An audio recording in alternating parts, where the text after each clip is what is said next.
talk about details of each one. Then second level is INOI and third level is IOI. There is national and international. Okay, and you all will be appearing for the ICO 2026. Okay, of which the first level will happen in 2025 December, and the other two levels will take place next year. Okay, so let's talk about the first level, the zonal Olympiads. Okay, so usually they happen in December. So previous years ZIO happened in 14 December and ZCO was on 1st of December. ZCO is a coding test, and C++, Python, and Java are the allowed languages. We do have, I think, some students here who gave and qualified ZCO. So please correct me if I'm wrong at any place. So let's talk about the structure and cutoff. So we'll start with the ZIO.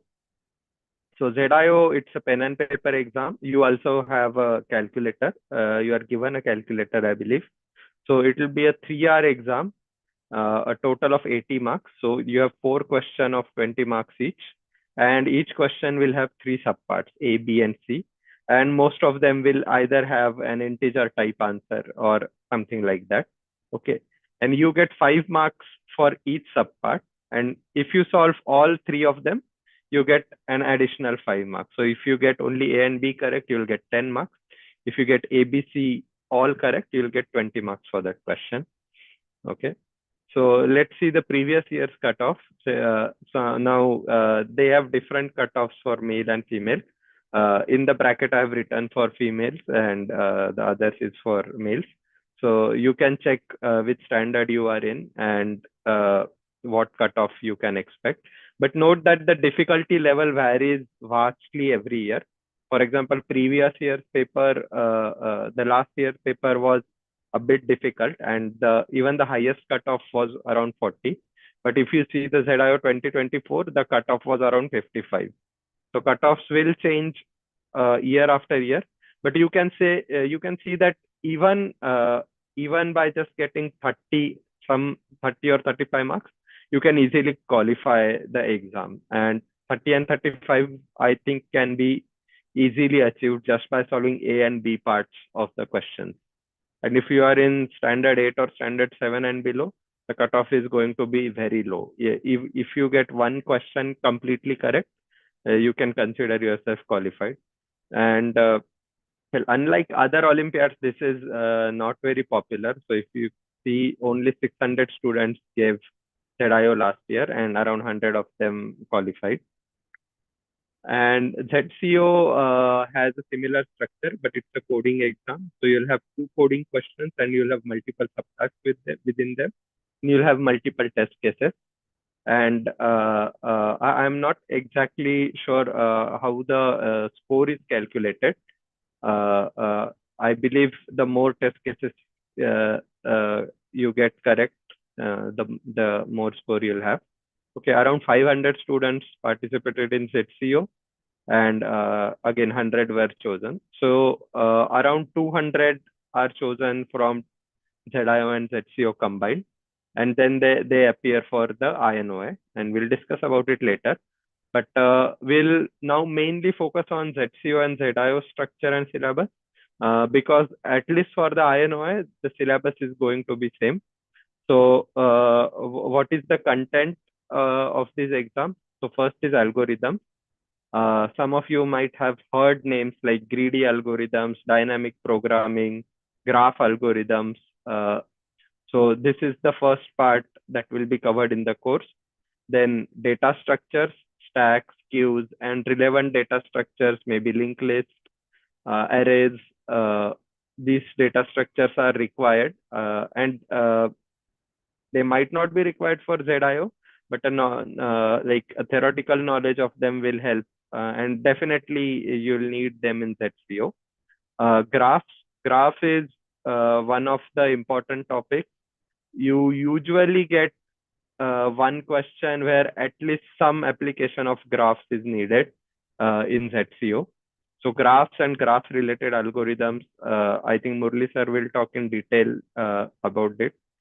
And like one of the most important thing, some advanced mathematics outside your school, like number theory, combinatorics, and a few more things. A discrete mathematics, which is applied in computer science.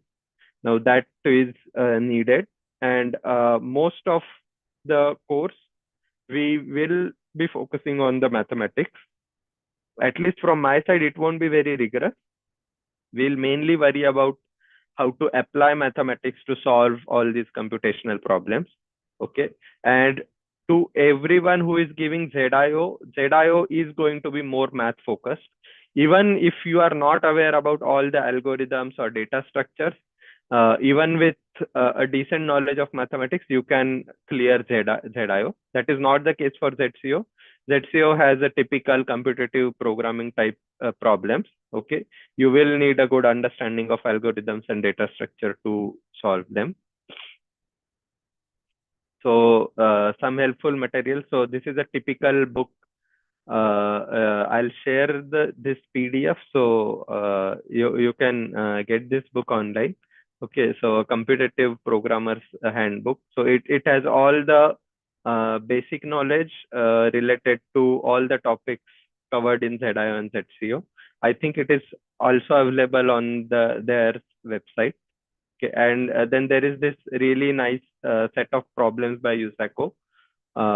So you can also check them, and all levels of difficulty is there. So I would definitely recommend to practice from these problems, especially if you are giving ZCO.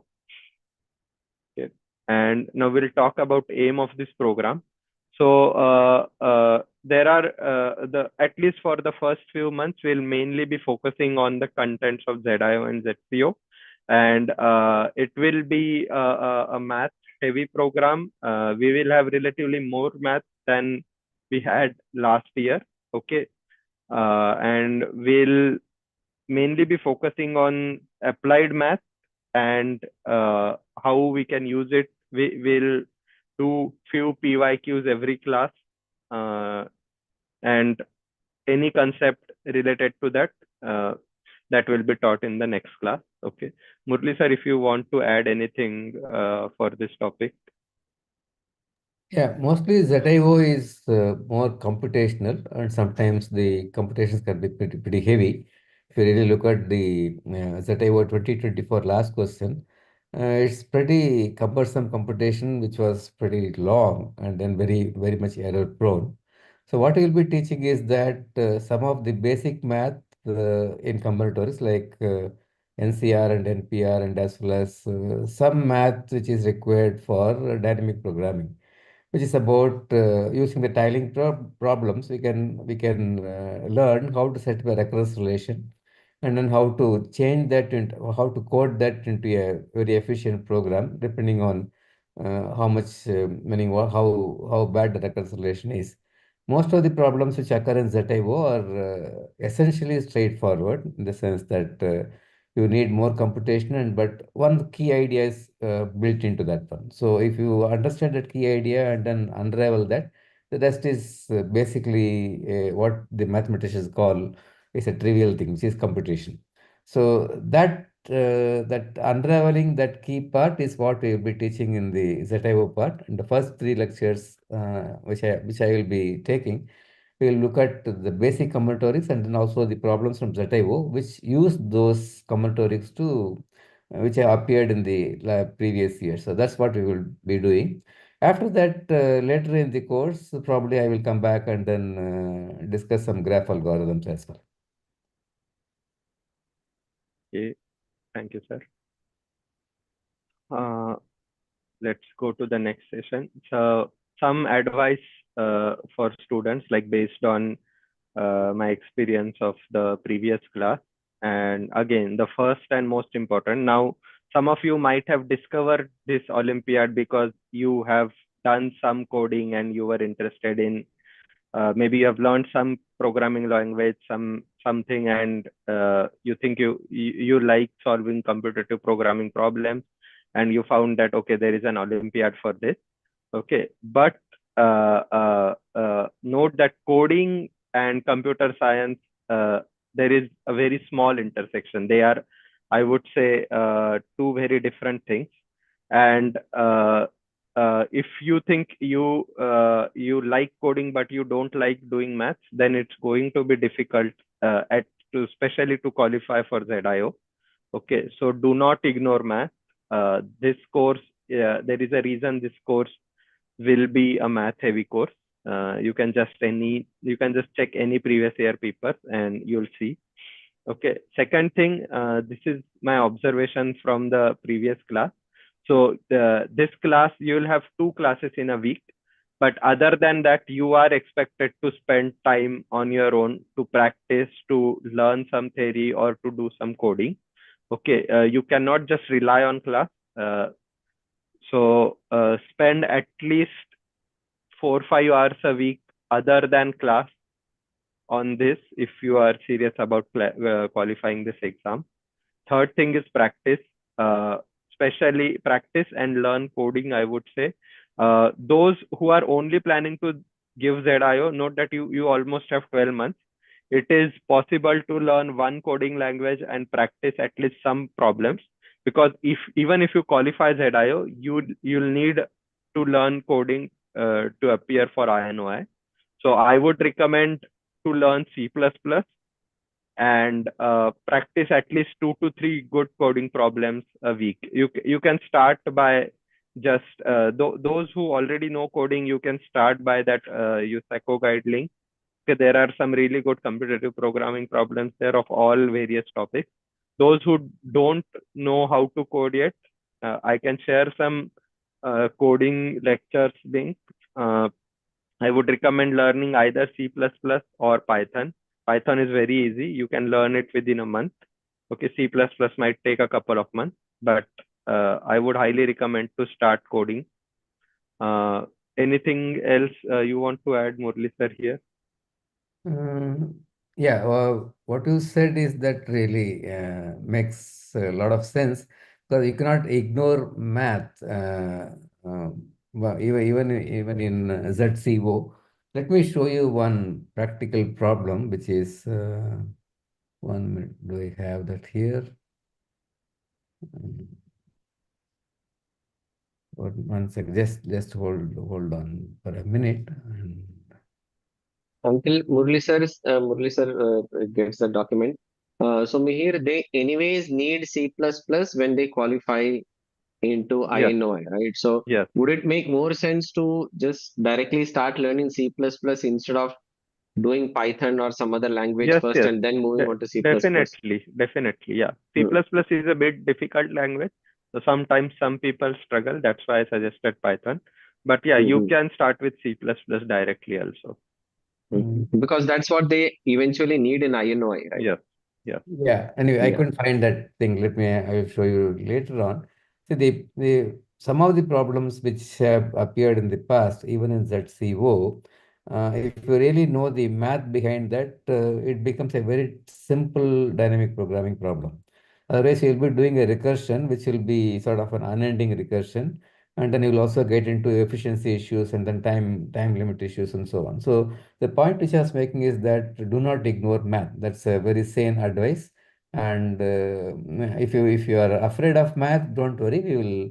The math which is required is very simple and then not doesn't require any theorems or anything like that.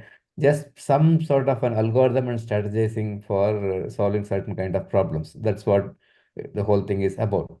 So beyond that, it's basically efficiently coding certain computations. That is the most important thing. So because there's a time limit for each case study, meaning each case, and then that has to be met. Otherwise, the online judge will throw out the program. So we really have to code it correctly. And even for simple computations which require long multiplications, there are other ways of doing that in an efficient way. So those are the things which you have to really learn.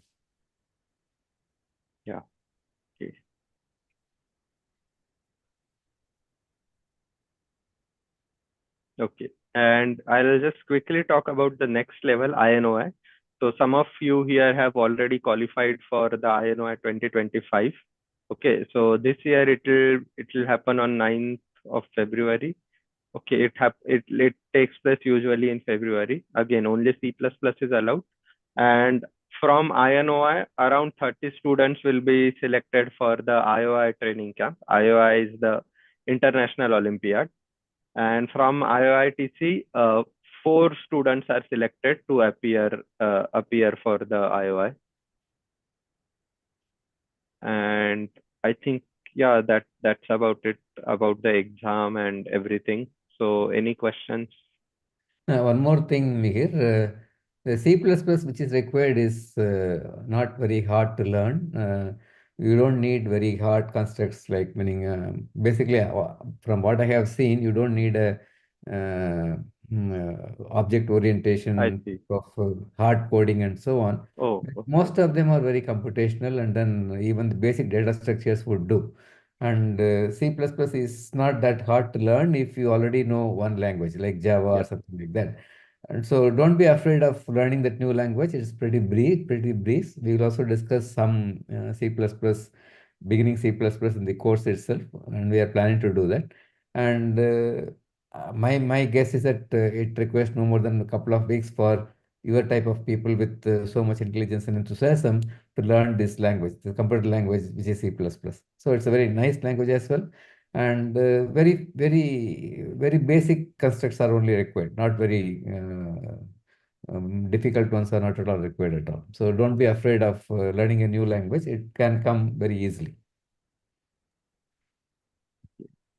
If I Any can just questions? add on before we take questions. So I think Sure. this last point that was mentioned by Murli sir and Mihir is you start learning programming if you haven't started yet, and you will have 1 year.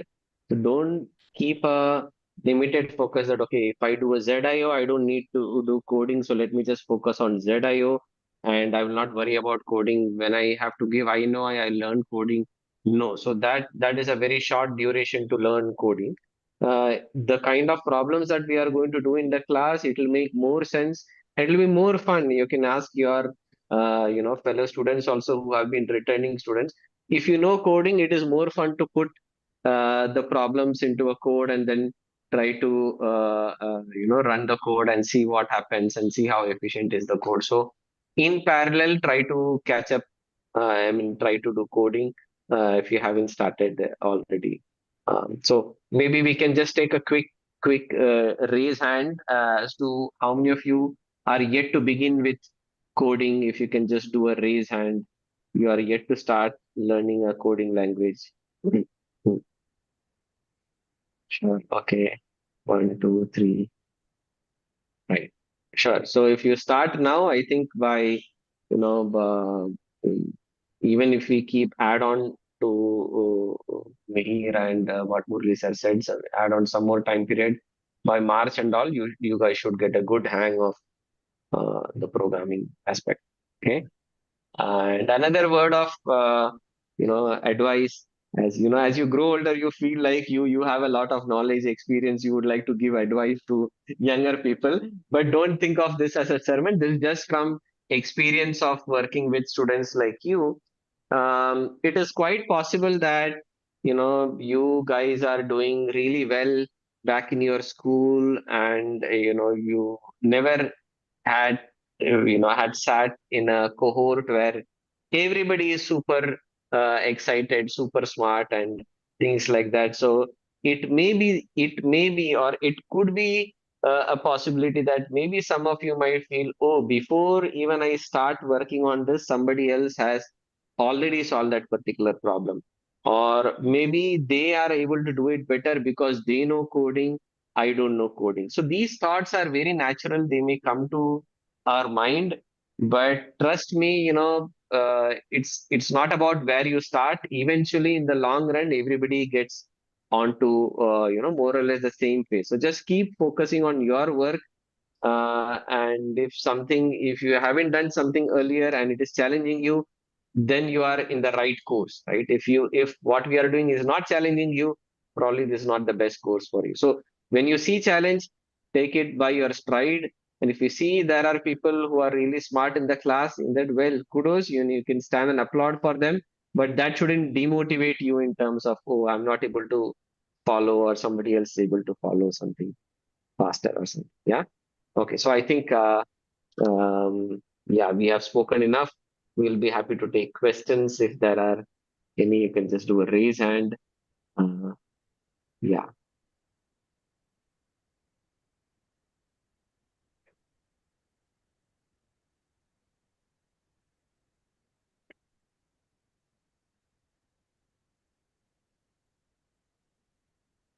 Right. If there are no questions, we can start with problems. Sir, Uh, is there yes. a book recommendation for this course? Yes. Any books recommended? Mihir, Murali sir. Yeah, I had already mentioned one book, Yeah. so I'll share its link in the chat also. Okay. Other than that, Murli sir, if you want to share Yeah, there any, is one, there are a couple of books. 1 second, let me get hold of that. stop sharing. Till sir is back. Any other questions?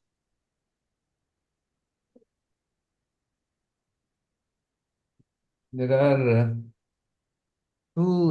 three books, meaning which I found it extremely interesting. One is this one. This is the algorithmic thinking, and this is by Zingaro. And this, unfortunately, this doesn't use C++. It uses old-fashioned C, but it really gives a very good focus to what an algorithm is and then how useful it is. That's one thing. The second one is that this by Kubica, that is graph algorithms the fun way. This covers most of the graph algorithms, and then it also uses C++, fortunately. So this is a nice book. And the basic data structures, that also again, but this again another book by Kubica, which is basic data structures. This is a nice theory type of book, and then you can learn almost all about the uh, the basic data structures like the linked list and doubly linked list and then arrays and then graphs and all those things. So this is a very nice book to learn data structures from. And the books are not pretty long, meaning if you really look at the C++ primer, which is about 1,000 pages, these are not that big. It's about 300 plus pages, and then it's very easy to read, and then it's written in a coffee book style, that is in a conversational style. So with lots of humor, so you will be able to enjoy this one. Thank you, sir.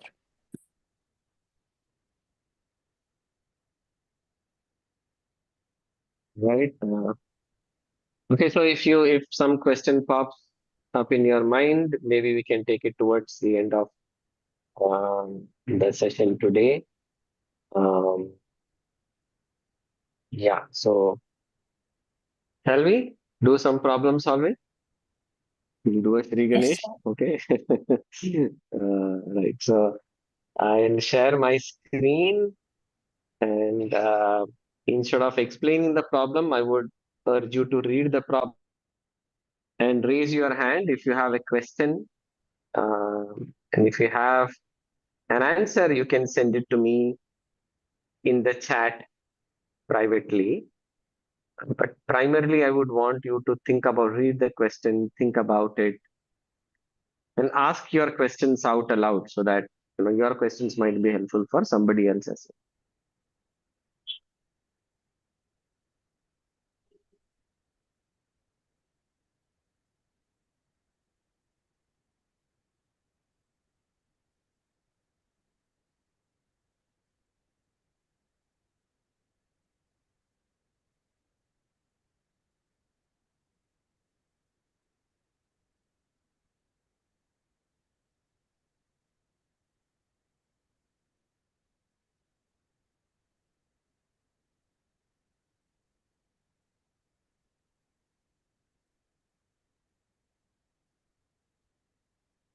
Once you have finished reading the question and you have understood, you can just do a raise hand so I will know how many of you have followed.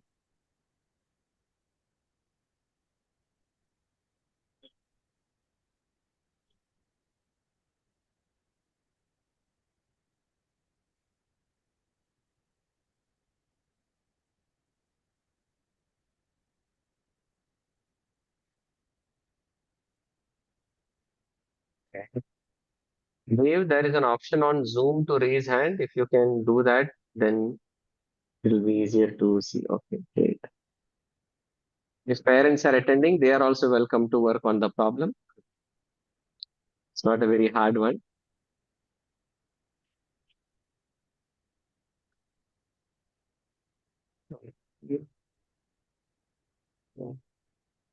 So let's probably get started.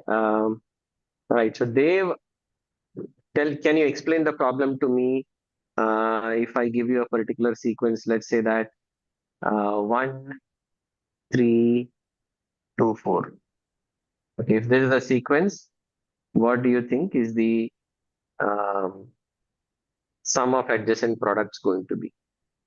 So basically, you just have to multiply 1 into 3 plus 3 into Right? 2, Yeah, and then plus 2 into 4. which is 8. So in this case, it is 9 plus 8, which is 17. Right? Okay. But this need not be the largest sum, right? There could be maybe something else which will give us the largest sum, and we have the numbers 1 to 7. So now instead of 4, we have 7 numbers. So how do we solve this problem is the question, right? So let's do one thing. To start the problem, I'll just put you guys breakout rooms, and I would want all of you to just maybe discuss with each other in every breakout room as to what do you think is an approach to solve this problem. Okay. So the objective of breakout rooms is so that all of you can really discuss and progress together, and we will see which breakout rooms are able to solve the problem. Just on a nice note of competition, we'll just in a very healthy way, we'll see who is able to uh, solve it. First or whatever. Okay. Let me create breakout rooms. Give me some time.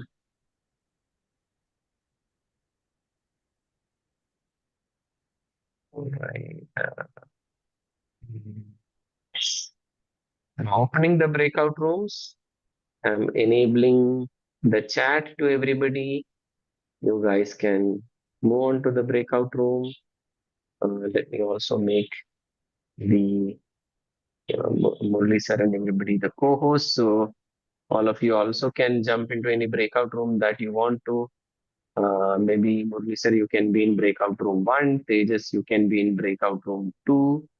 Mihir, you can be in breakout room 3. Suraj, you can be in breakout room 4 probably. So we can see what is happening in different breakout rooms. Right. So yeah, we are also doing a YouTube live. Let me just talk to them. I hope all of you can take care of the breakout rooms. Mihir, Tejas, Suraj.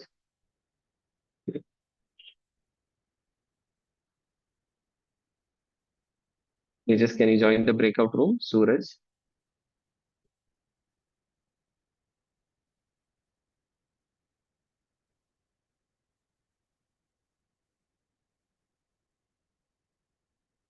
Yes, Anhan.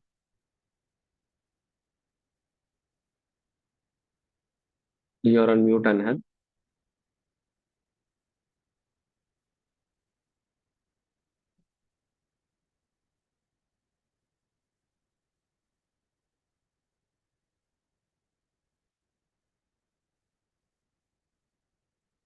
Hi, Sharanya.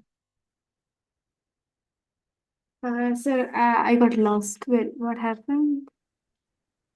Did you get the question? I don't know. I got a question, but the breakout room. Yeah, you must have received an invitation to join a breakout room, which I think you did or not I yet. think I left it again. I thought, acha, okay, I'll go there. Right? Yeah. Thank you. Yeah, yeah. Oh, well, right. So let's see how we can do this problem.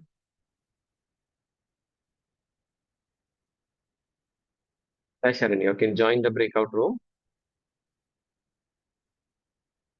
All right, so this is for those of you who are logged in on YouTube and you want to see how this problem can be solved. Let's start with the simple things, like 4231. And we may think, okay, how do we solve this particular problem? And maybe initially a bit of trial and error. Like if I do a 1, 2, 3, Excuse me, 4. sir. Yes, Anhad. Um, can you please give me the option Yeah, for joining a breakout? I can. Can you tell me which breakout room were you part of? The first one. The first one. Just give me a moment. Breakout room 1. There you go. Okay. Thank you, sir. Welcome.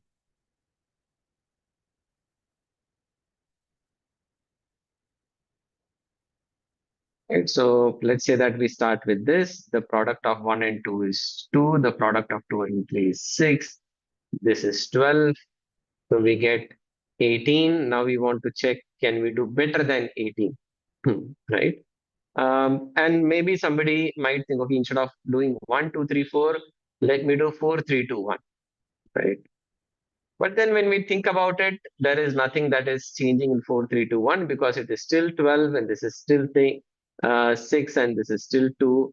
So I'm sorry, this is not 18, this is 20. So we are still getting 20. Right? So the question is, can we reorder this in some way and bring it to something that is more than 20 if it is possible? Right? Okay, so that's the problem. And now we have the problem of 1 to 7, which is the actual problem that we need to solve. But let's see if what will happen if you want to do this. Okay. In fact, this is my prediction. If you're watching the recording, this is my prediction. My prediction is that in the breakout rooms, they may think of doing something like putting the largest digits close to each other, right? So when you put a 3 and 4, you get a 12.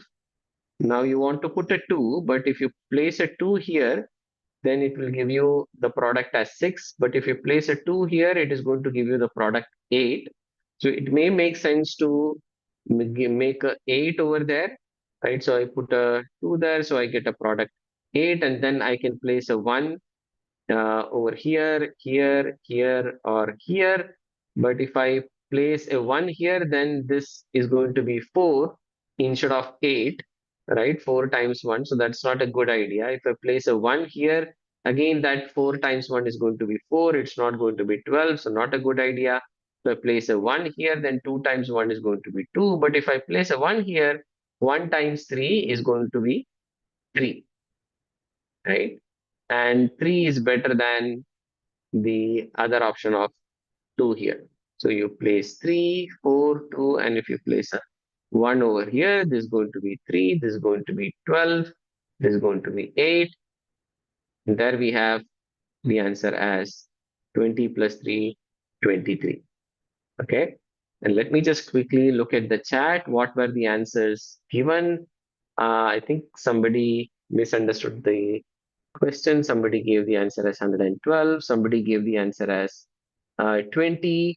And the first instinct was, 4, 3, 2, 1, which gave 20.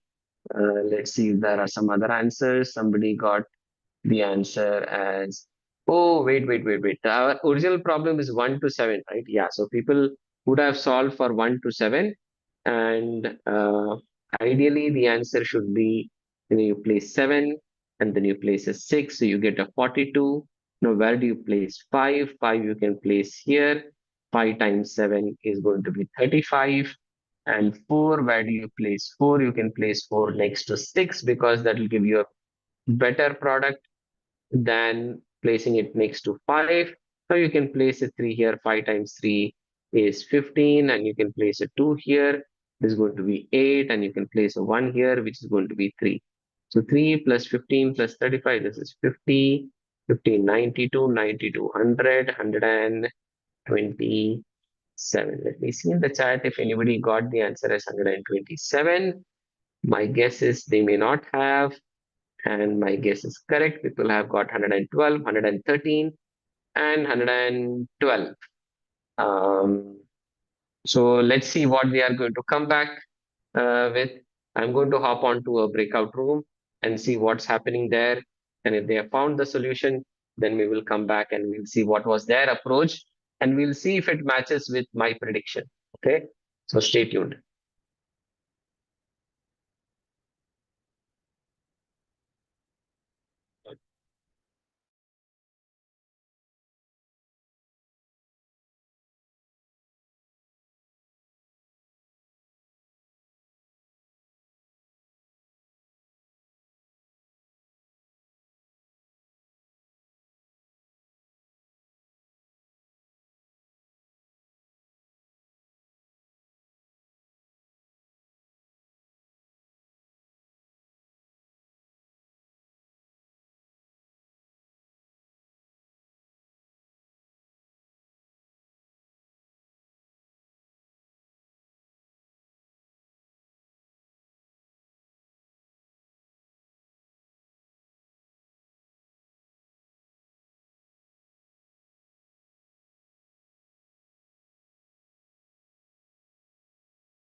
Is everyone here?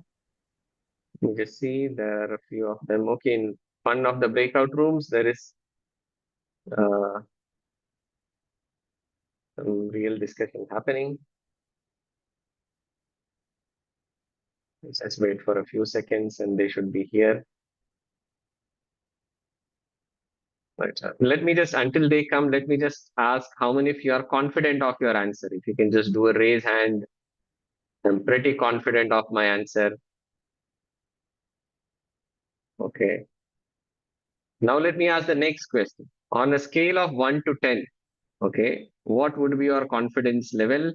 10 being the most confident, and if you say you are very you are at 10, and if your answer is not right, then you lose a bet. Okay, then you'll have to do what we are. going to ask you to do? Aitreya, Ashwath, Advait, Shahu, Harish say, no, we are at 10. We are okay. 10? What is we are 10? willing to please. Sorry? What is 10? Oh, so we are placing a bet. So I Oh. asked how many of you are confident with your answer, and these guys raised their hand. Said rate your confidence on a scale of 1 to 10. 10 No. being confident, and if they say they are 10, they are at confidence level 10, and if they are wrong, then they need to do what I asked them to do. Okay, Yeah. and Ashwath will tell what I'm going to ask them to do if they lose. Right, Ashwath? What do you think I should ask them to do? Eat bitter gourd, sir. Eat bitter gourd. So this is what we call as hashtag bitter gourd challenge. And so if you lose a bet, then some hands suddenly went down.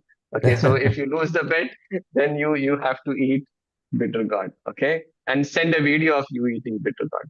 Yes. All right, so let's have the answers in the chat. All of you can share your answers in the chat. Dharang, dharang, dharang. You can share it to everybody, and let's see what the answers are coming to. 127. Okay. Oh, wow. 7, 127, 127, 127, okay, 116. All right. Okay, so maybe one person from each breakout room can explain, and I would request somebody who's new to this course to explain, not returning students, not last year students, somebody who's new to this course. If you can explain what was your strategy quickly in just 1 minute, not very elaborate. So from room one, who is there in room one? Room one. There was Sharanya. Sharanya is returning. So Yashvita, yes, Yashvita. How did you go about it? You'll have to unmute and speak. Yeah.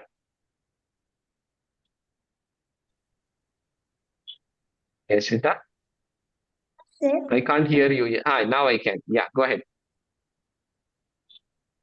sir, I selected 6, 7, 5, 4, 3, 2, 1. 5, 4, 3, 2, 1. Okay. And I got the answer 116. 116. So did you place 6, 7, 5, 4, 3, 2, and 1 like this? Yes, sir. So your idea was to combine the bigger digits together, Yes, sir. right? I think that's a great idea to start with. That's a great idea. I would have done the same thing. Okay. Now let's hear from somebody from breakout room 2 on how did you go about maybe Saria or Sahu or Mohammed, one of you. You can just unmute and speak. So basically, we decided to keep the greatest number in the middle of the order. So 7 was in the middle. Then we placed 6 on one side and 5 on the other. Okay. So far we are good. So far we are good. But it's just that you are saying 7 is in the middle, right? Yes. Not on one side. Okay. That's interesting. Okay. Continue. And so on. So 4 will be on the left, 3 on the right. So how do you decide where to place 4, next to 6 or next to 5?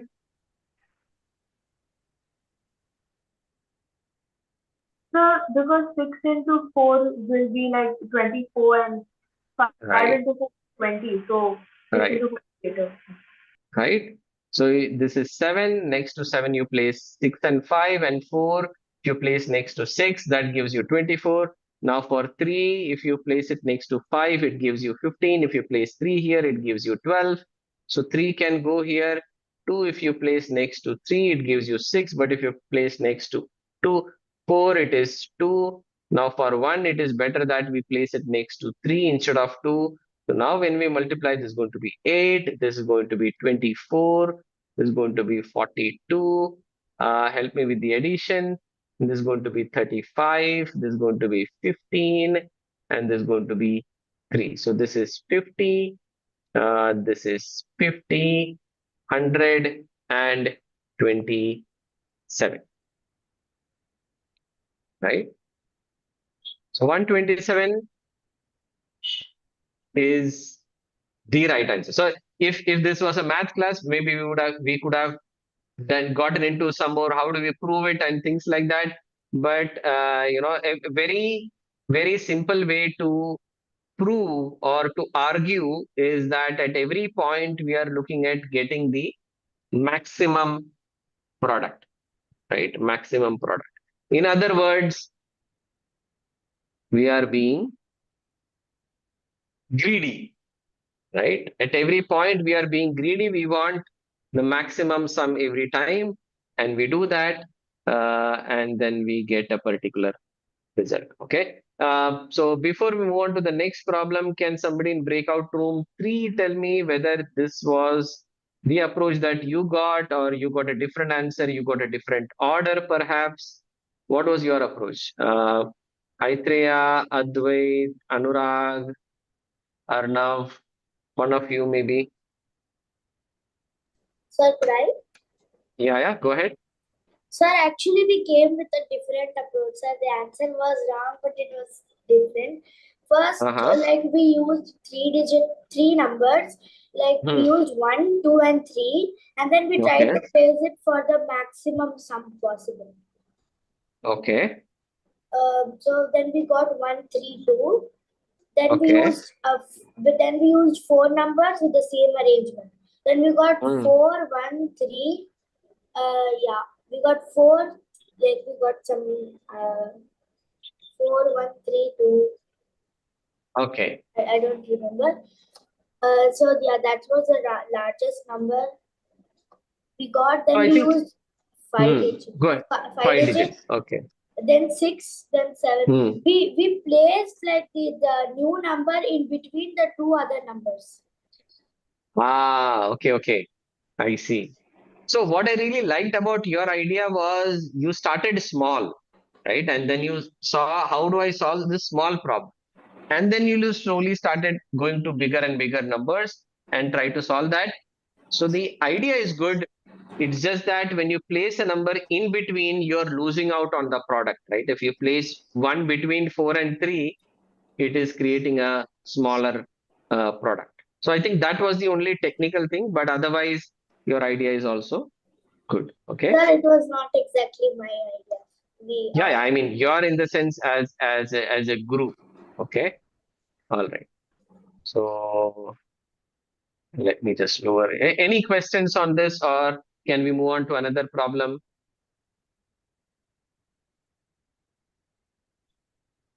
Right. So here's another one. Right.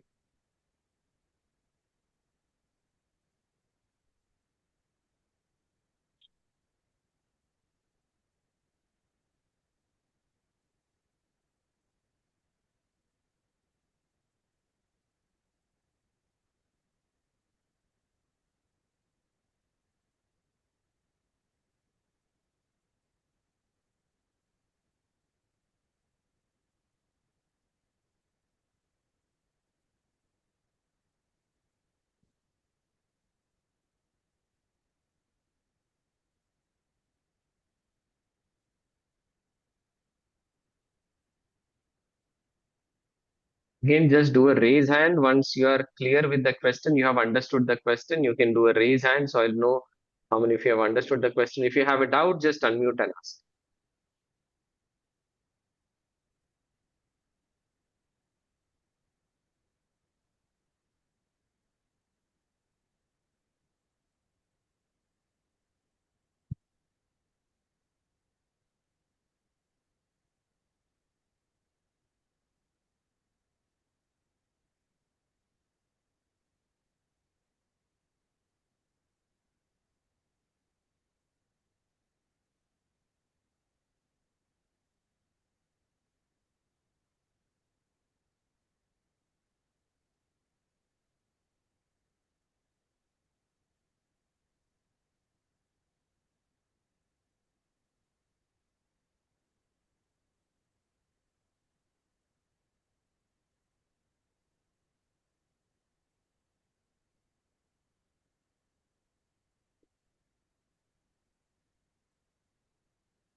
Right, there are a few hands that have not come up. So in case you forgot to raise your hand, you understood the question, just do a raise hand. If you did not understand, just ask and I can explain that to you.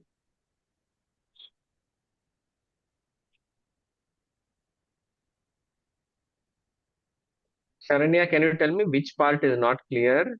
Which part of the question is not clear? I still actually reading it. Sure. Saria, what about you? So I'm still reading it actually. Okay, sure.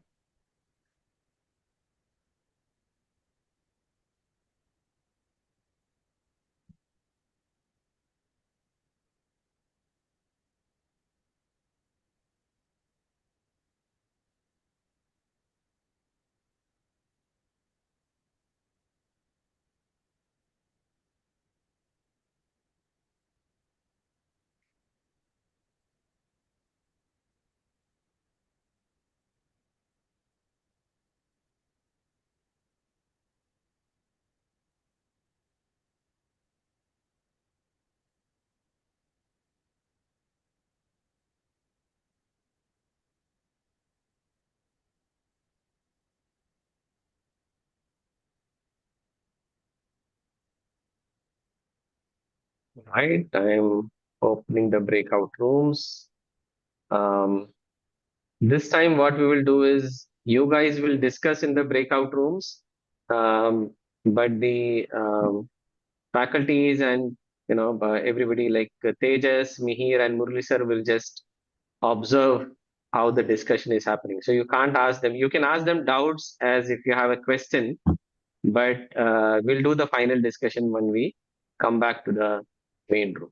Okay, I'll open the breakout rooms once again. You have read and understood the question, and I would also recommend you to take a screenshot of the problem.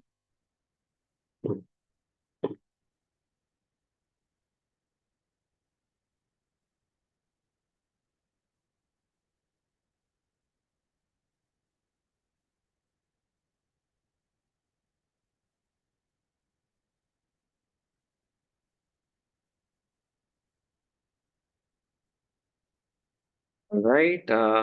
Yeah. So let me just continue recording. If you're watching the recording, I would urge you to keep working on the problem, not look at the solutions or I mean, don't don't just wait for everybody to come back and then share the solutions. But just going back, you remember what I had kind of predicted is what most people eventually did. So this is something that I want to share because when we work as a group, there are a lot of ideas that come up, and sometimes the ideas work, sometimes it may not work, but at least there is definitely a learning in those ideas, right? So let me just try to make a prediction of what these guys are going to do. I mean, what they are going to do for this kind of problem. Again, I feel this is my assumption that they are going to go greedy on this and see how I can make the best difference or the maximum difference at every move. Okay, so this is my guess, and I'm going to go to the breakout room and see what they are doing and how they are doing it. And let's see what happens when they come back. Until then, you work on the problem.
actually wonder if, doing these kind of arrangements will be an aesthetic skyline, as it is mentioned in the question.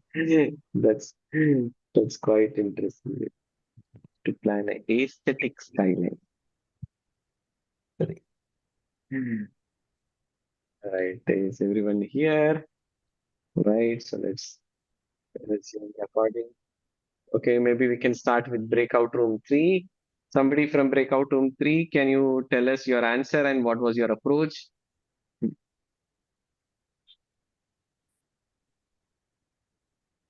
Advait, you want to try? I actually got an answer, but I'm not sure if it's correct. That's fine. Nobody's going to sue you. Tell us your approach and the answer. So, Yes. my approach was that actually it was the same as Ashwath's approach. So I tried to solve this by putting the highest number at the start and then putting the lowest number next to it, and then the next highest number after that. So it's 9 1. If we do that, we get 9 1 6 2 5 2 5 3 in the end.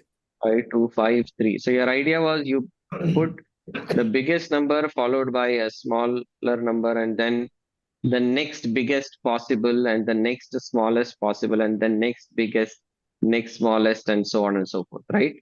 But I did this, but I'm not really sure with my answer, because once you take the 3 from like after 5 to before 9, the value actually increases by 4.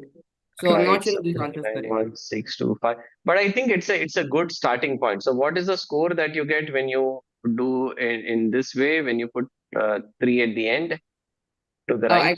I got 27. I mean 28. But 28. that's what I mean is, like, if we take the 3 and put it before 9 instead, I'm getting the value of 32. So I don't think this method's correct. Okay, but it's a good starting point. It's a good starting point. Great. Okay. Somebody from breakout room 2 who is also new. Saria, Sir, you want to share? Breakout room 2, Saria. Excuse me, sir. sir, I want to share. Yeah. Sir, one second.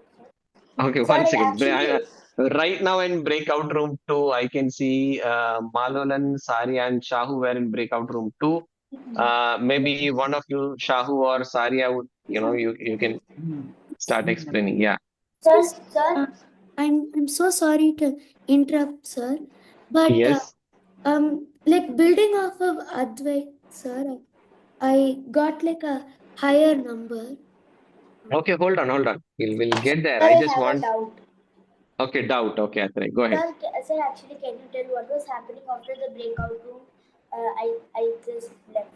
No, we just came back, and in breakout room 3, somebody said, Advait said they tried this. They tried to put a big number next to the smallest number and biggest number next to smallest number, and so on. And they got 28. But if you shift 3 to the beginning, then you get 32. So the idea was you put the biggest and smallest close to each other. But after that, how do we go about it is the question. And Shahu, maybe you can quickly explain how was your thought process. What did you guys do in the breakout room? Shahu. Yes, sir. So basically, we did the exact opposite of last question. We put Okay. the middle so that its difference is maximum, Mhm. and the maximum 2 numbers beside the number 1. So at the center we have 916, and Okay. if we continue this outward, we get 5 2 9 1 6 2 5 3. 2, 5, 3. Okay, so if I understand you correctly, instead of keeping the largest number at the center, you put the smallest number at the center, and Yes. next to it, you put the greatest numbers possible, right? And next Yes. to them, you put the smallest numbers possible. Next to them, again, greatest numbers possible. And because these two are both fives, it doesn't matter where you place the 3, to the Yes. right or to the extreme left. And what is the score that you got over here? Sir, 34. 34. Okay, 34. Now somebody from breakout room 1, breakout room 1, who would like to share from breakout room 1? Anybody? Sir, could I? Anhad? Okay, Achudan. Yeah, are you breakout room 1? Go ahead, Achudan. Sir, like I got the same answer, which is 32. Like and a similar arrangement, that is just moving the 3 to the front instead of keeping it back from the previous. Okay. But what was your strategy? Sir, like take two very small numbers and then place a really big number in between them. Okay. Okay. So you place the really two small numbers and then put a big number between them like that. Yes. Okay. Okay. All right. So now the floor is open. I think Ashwath had something to add. Yes, Ashwath. Sir, it was basically the same as the other two groups. Okay. So everybody tried keeping the smallest number in the center, is it? I'm wondering if that is mandatory. If keeping the smallest number in the center is mandatory. Sir, actually, sir, the answer for that is not 34, it's 30, sir, for that approach. So it's For the actually first one? 32, not 34. Yeah, It's it's 32. 32. It's 32. 32. So you're saying this 34 is incorrect. It is 32. Yeah. Sir, I Okay. got away with the largest number in the middle, like Okay. 34. So like Mhm. 2, 3, I mean, Can you tell us how did you go about it? I mean, where did you? Okay, I think he got disconnected. Probably battery drained out. So this is 32. That is interesting. This is also 32, which is interesting. I'm wondering if I put 9 at the center. If I put 9 at the center, what will happen? If I put 9 here and then 1 here and 2 here, and next to 1 I place the greatest possible number, and here I put a 5.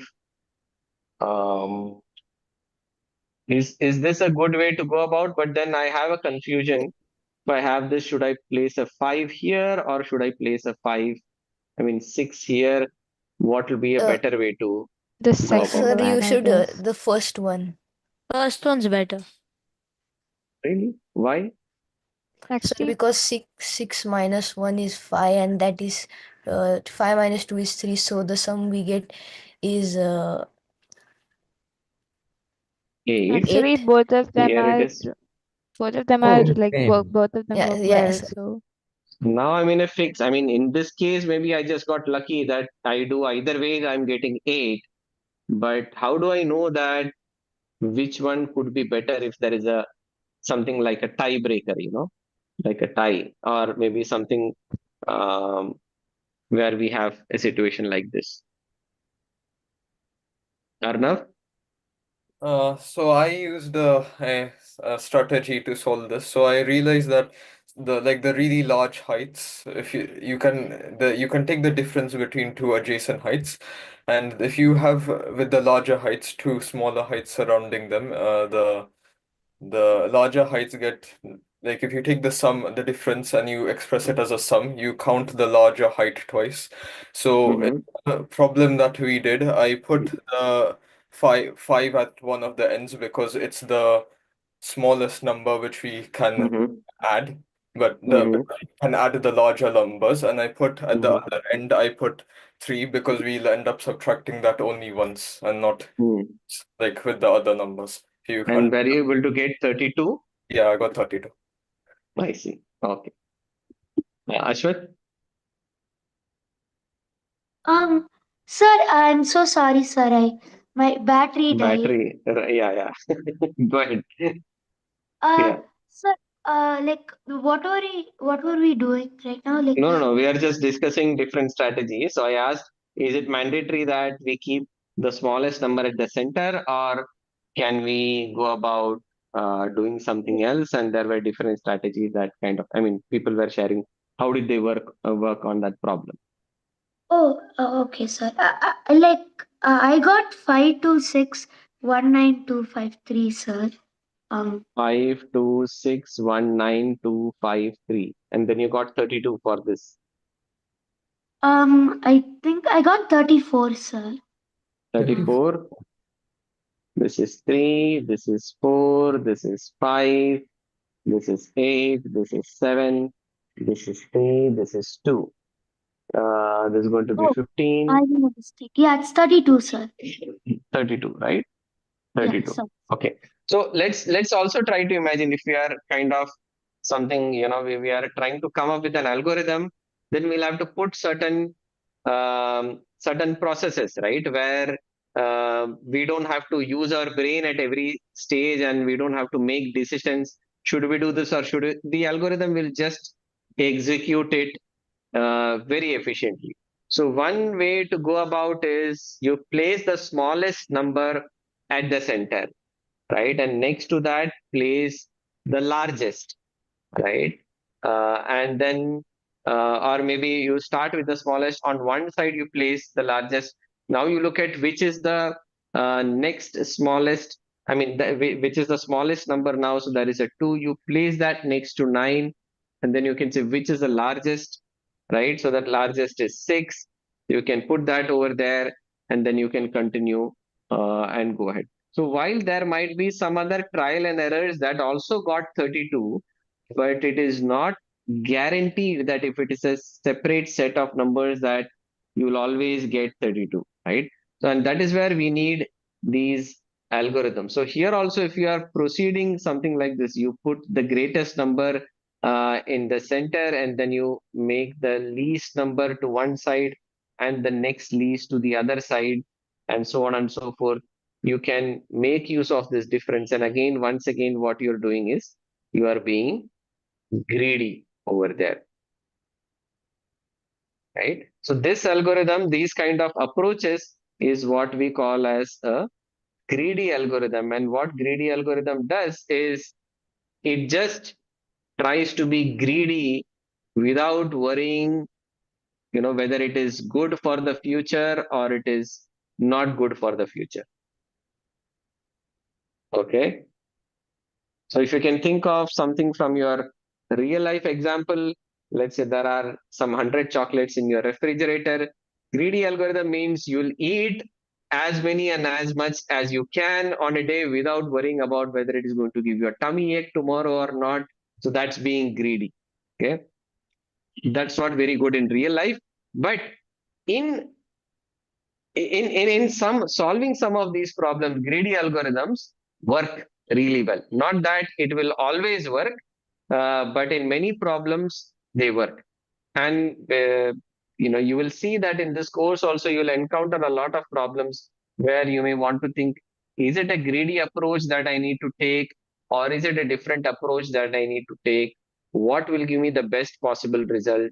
And maybe there are problems where you can take a greedy approach as well as some other approach, and both of it gives you the optimal solution. So that may also be the case.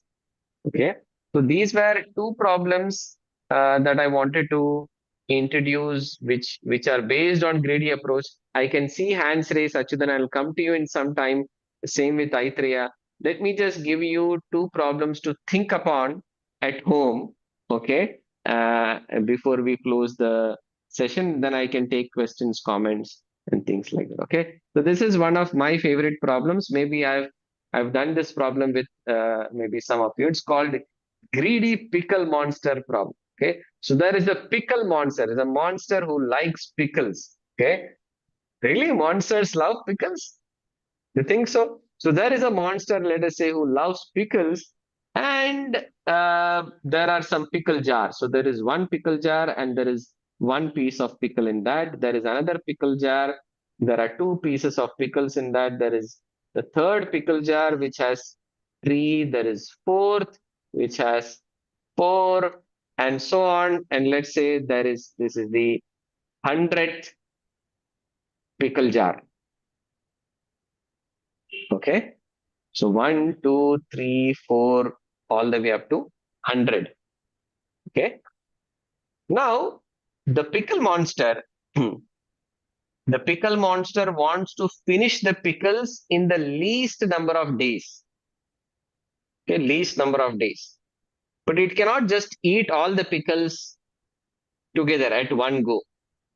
It has to follow a particular process. Okay. And the process that it has to follow is this. So let's say I'm the one who made this pickle monster problem. I'm telling the pickle monster that you have a choice to pick any number of pickles. Pick a number. So let's say the pickle monster will pick the number 7. Okay. Then what it can do is it can eat 7 pickles from all the jars possible, which means from 100 it will pick 7, there will be 93 left. From 99 it will pick 7, there will be 92 left. It will do that all the way up to 7, and from 7 it will eat 7, there is nothing left, but it will not take anything from 6, 5, 4, 3, 2, 1, because they have less than 7 pickles in that jar. Okay. So this is what the pickle monster eats on the first day. So on the first day, it eats 7 multiplied by what? 94. These many pickles on the first day. Oh God, it must be having a really strong, stomach lining, liver, kidney, whatever. Okay. So it eats that many number of pickles. Again, on the next day, it can pick any number of its choice. So let's say that it picks 15. Again, it will go and check, okay, from 93, I can eat 15. From 92, I can eat 15. It will eat 15 from whichever jars possible. Okay. And let's say that it is able to eat 15 from, say, 50 jars. So the next day, it is eating 750 pickles. And this will go on. And finally, you will see when, after how many days, all the jars are empty. Suppose it takes 20 days to empty all the jars, then you will say that the pickle monster has finished all the pickles in 20 days. Okay. The question to you is, how should the pickle monster strategize to finish all the pickles in least number of days? Okay. What should be the strategy to go about so that it can finish the pickles in least number of days? That is the question. Okay. So I'll put this question in the Google Classroom. I guess all of you would have joined the Google Classroom.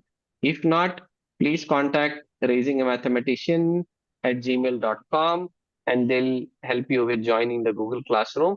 I'll put this problem there. I would urge you to work on it and turn in your answer over there. And I'll also share another simple problem to start with. Okay. So I think this is where I would like to take a pause. I can see there are 2 hands raised. I'll quickly take their questions or comments. And then maybe, if there are any further questions, I'll be happy to take. And after that, we'll close. Yeah, Chutan. Sir, actually, in the second problem, that aesthetic skyline problem, actually, sir, basically, we noticed that the total height, we can mathematically represent it. Suppose that the heights of the buildings are, say, A, B, C, D, E, F, G, H. Because of things, the total height will be 2 times A. It will be 2 times A plus C plus E plus G.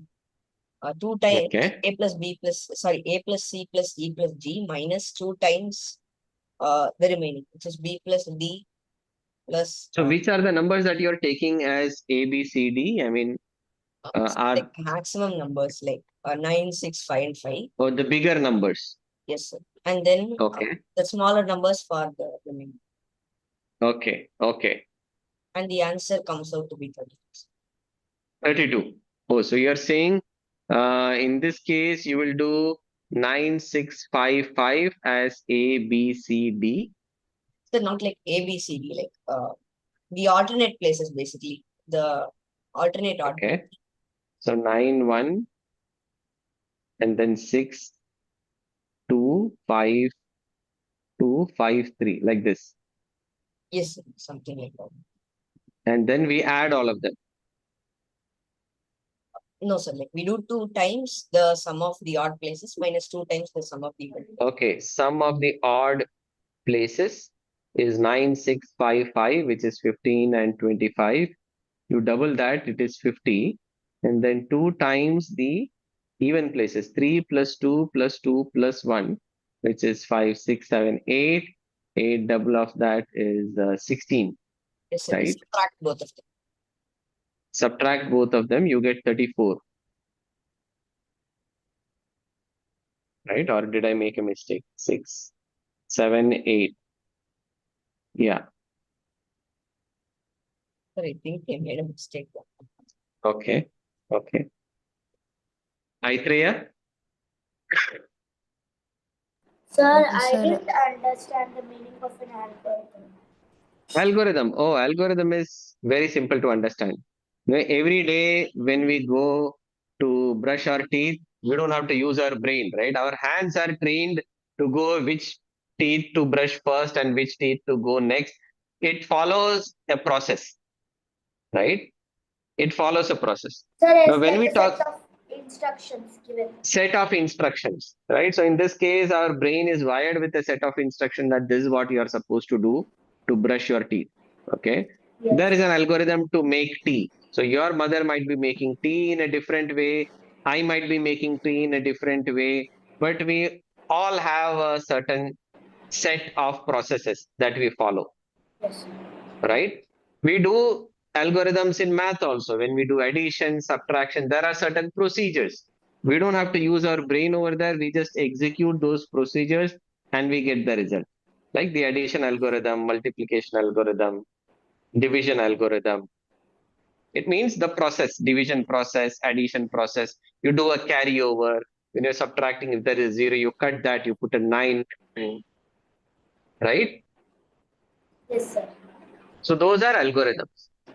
Now here, what we mean by algorithm, the problems that we solved where we were using something called as a greedy algorithm. Greedy algorithm is you always try to see what is best for you at that moment in time. Highest. Okay. Without actually worrying about if that is the best thing to do from a future perspective. So it's like you walk past a McDonald's, you feel that, oh, I feel I want to eat it. It's junk. You don't think about the long run. You just go grab a burger over there. Okay. So that's being greedy. So every time greedy algorithm may not be what is best for you in the future, but sometimes it's the best algorithm that gives you the best result when we are solving these problems. Okay. So the idea was just to give you an insight and exposure into problems that use greedy algorithms.